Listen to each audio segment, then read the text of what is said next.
He's a World War II storyteller and author of several books, no other than Mr. Martin Kodak. Hello, Daniel. Thank you so much for having me on your program. I appreciate it very much. Welcome, Mr. Martin on Book 101 Review. And can you please introduce more about yourself that I missed? Sure. Name is Martin Bodek. Thank you for referring to me as a World War II historian. That's not generally what I do, but it's something that I would like to do. I The other books that I write are Parody Haggadot, which we discussed on a previous program, but I'm here today to talk about this book, which is a slightly more serious fare and a serious matter. I'm actually writing a sequel to this book as well, so I'm, firmly trying to entrench myself as a World War II storyteller, trying not to be a one-trick pony. This particular story is my grandfather's World War II survival story, and I am on many podcasts and in-person talks, bringing the story to the masses. My grandfather was an impressive person who survived the war, and his story is nothing short of remarkable. Thank you again for having me on your program.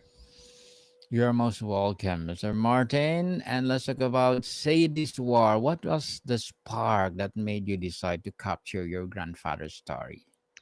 The spark was my grandfather himself. When I was way too young to appreciate or withstand such things, he told me some of the stories of the war. And I knew even as a very young man, and I think I must have been about 7 or 8, that I realized that I have got to tell this story. I'm a kid, I'm 7, 8, I'm a kid, but the story that he's telling me, I've got to tell this someday. And he was probably the initial spark for me to be a writer in the first place. This urge to tell stories in between the covers of a book. So it was him. It was absolutely him that lit the fire under me. But it took a while to finally get to this story. I needed to first get myself familiar with the publishing industry and the process, and the knowing of all the ins and outs and the details that go with it. And when I thought I was ready, I went ahead and began the work of putting this together.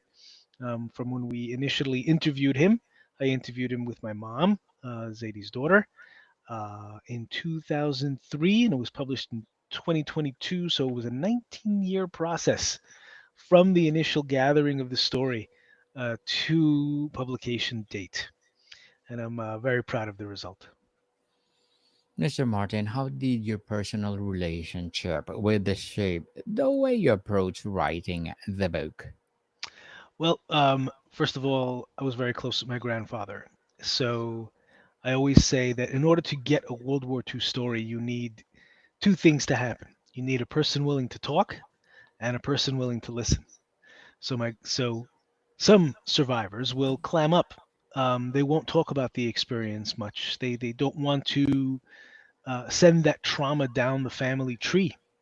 But my grandfather was talkative and eager to share, so one half of the equation was already taken care of.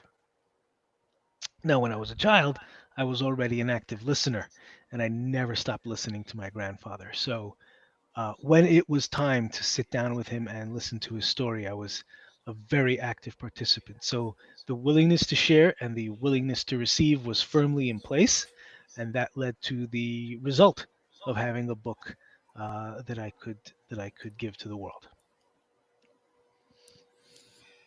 What did you feel was the most urgent part of the story that world needed to hear? They needed to hear that the perspective of a person who would not give up or give up on principles no matter the circumstances.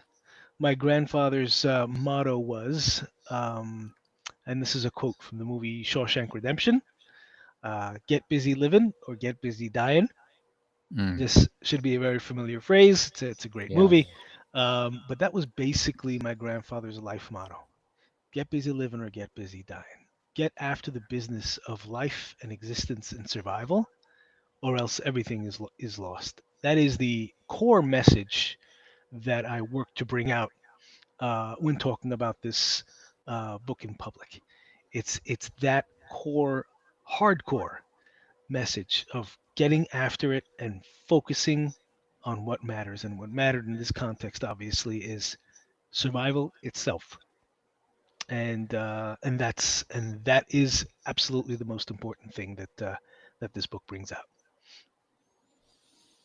Mr. Martin, how did you balance historical accuracy with emotional depth of a survivor's testimony? So I didn't need to balance anything. I was absolutely straightforward. There is absolutely nothing in this book that's made up at all. It's the truth, the whole truth, and nothing but the truth. So help me God. Very often when you read a great book and then you see it having become a movie, and they throw in a love interest and they throw in an action scene and they throw in some superfluous stupidity. This was completely unnecessary in this context. Whatever my grandfather told me over years and years and years is what's in this book. I made up no conversations. It's not a book of historical fiction. Nothing is made up, um, and it's just simply straightforward. And the emotional depth. When I collected the story from him, I was a much younger man. This is now 22 years ago, and I was younger, a little more immature, and I didn't ask the deep, probing questions that I could have, but that was only because of a lack of maturity. But whatever I knew to ask, I would put in. And so there was no need to balance anything. I gave all the emotions that I thought should be in the book, and I gave absolutely the truth, and I did my best historical research to make sure that what my grandfather described was absolutely accurate, agreed with the historical record, and was the unvarnished truth. And so I think I've done a good job bringing that out in the book. So far, no one really has challenged me on historical facts. Everything seems to be backed up very well with the historical record, and that's another facet of the book that I'm quite proud of. And I appreciate you asking. What kind of research did you have to do piece together the details across four armies and the three continents? Well, for each instance of where he found himself, I had to figure out what is he doing there? Why is he now caught up in this piece? So, very very broadly speaking, he was living in Romania at the time and was drafted into the Romanian army, and this is in 1939. And when he finished his tour of duty, Hungary annexed his area, and so overnight, my grandfather and his family suddenly became Hungarian citizens, and he was conscripted into the Hungarian army. And while he was serving the Hungarian army, the German army came and grabbed the healthiest of the bunch so he could serve, so that this group could serve on the front lines of Operation Barbarossa. Operation Barbarossa is to this day the largest land invasion in human military history. And he escaped from there and was caught by the Russian army, whom he served, beginning in 1941 through the end of the war. So, knowing these facts, I had to figure out the timeline of each of these things and why he was in certain places and where he was caught up. And I had to make sure that where I think he is on the large map, and when I describe this book in the public, I sit there with a large map describing his Forrest Gumpy runnings around all over the European continent. I had to make sure everything matched up, that it was accurate. Like, if he's telling me he's in a certain Soviet military camp, I have to make sure that the camp exists. And if he's telling me that he's in the front lines of Operation Barbarossa, I have to locate him where I think he might be. And I was able to successfully do that because it was all truth that my grandfather was speaking. And there was no confusion because he wasn't making anything up. His memory was still good. We interviewed him when he was 83 years old, and his memory was still sharp, and everything jived. So he was a great help just telling the truth. And as long as you tell the truth, that's easy to back up with the historical record and the historical facts. So all that worked out very nicely. The other piece that fell into place for me is the fact that when he was talking, you know, he was all over the place. He described 17 different things in four different sentences, and he was ranging and going back and forth. But I told the story in a very straight line. I didn't do like flashbacks and that kind of thing. Beginning, middle, end. And so when I lined up everything, everything lined up very neatly and matched up perfectly with the historical record. So that's another facet of the book that I'm also proud of. Everything worked out, everything interlocked. It was like a puzzle that I put together, and everything matched very, very nicely. And my grandfather was a great help simply by telling me the truth. Mr. Martin, what kind of research did you have to do a piece together to details across four armies and these continents and above? Well, first of all, one of the pieces I had to figure out that I only realized after he had passed away, and when I started putting the book together, I had no idea about the historical fact of Operation Barbarossa. I didn't know what it Mm-hmm. was. But when he described it, he described it that every single day he would wake up in the same barracks, and he would travel with the army, with the German army, to the front lines where he would dig foxholes on behalf of the German troops and then face Soviet bullets. Operation Barbarossa, as I said before, was Germany's invasion of Russia, which Napoleon had the great error of doing several hundred years before, and the Germans went and repeated that mistake. So I didn't know about Operation Barbarossa, but when I took the timeline of what he was discussing and the area where I understood that he was, I realized that this was in fact Operation Barbarossa. And as soon as I unpacked the details of what this was in world history, my mind was absolutely blown. So there he was. My grandfather was at the largest military engagement in human history. There he was, and he survived it. And it absolutely blew my mind out of its ears. And the other fact that blew my mind when I did the research was that my grandfather was on his way to the Battle of Berlin, the final battle of World War II. He had signed up with the Russian military. He was basically a slave to them for years, serving water to the troops and cleaning their weapons and sawing wood for them and so forth and so on. But Russia was running out of personnel and running out of guns. And what they decided to do was recruit from the slave corps and promise these recruits, these troops, that if they complete a mission and survive, they would earn their freedom. My grandfather thought this was a great idea, so he traveled with the convoy on May 5th, 1945, towards Germany, towards the Battle of Berlin. And when I realized that this was the Battle of Berlin, not just any little skirmish, but the final battle of World War II, that itself was an eye opener. And I did the research about what happened there. And I tried to figure out where my grandfather was in all of this. He, in fact, had crossed over the German border and was headed into Berlin for the final battle when the commander announced that Germany had surrendered. The date was May 8th, 1945. And he made an about face and went back home.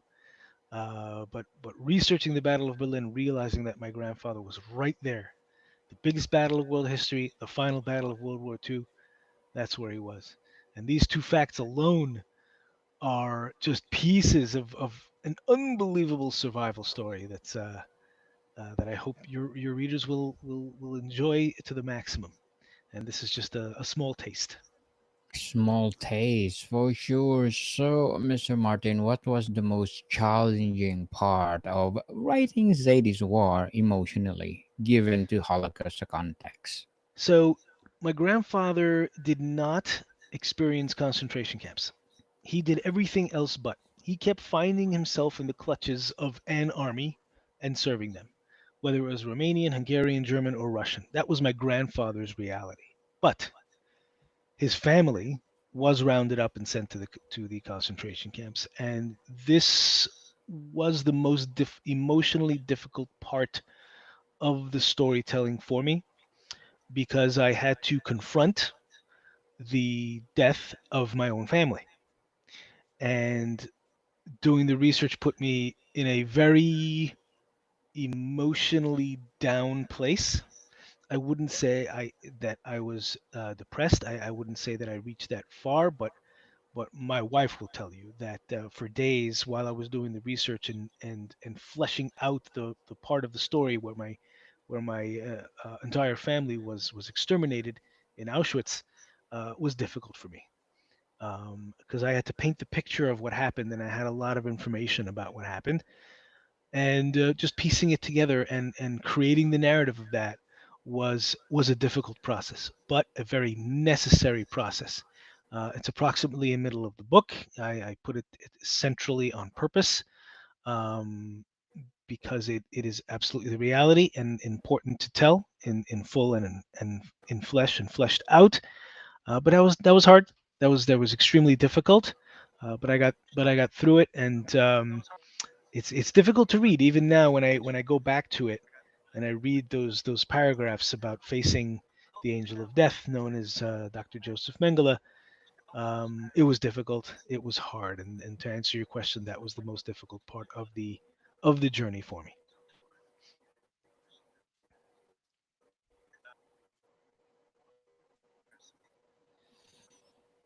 Mr. Martin.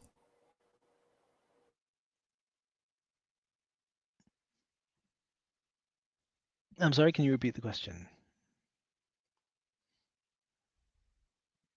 Oh,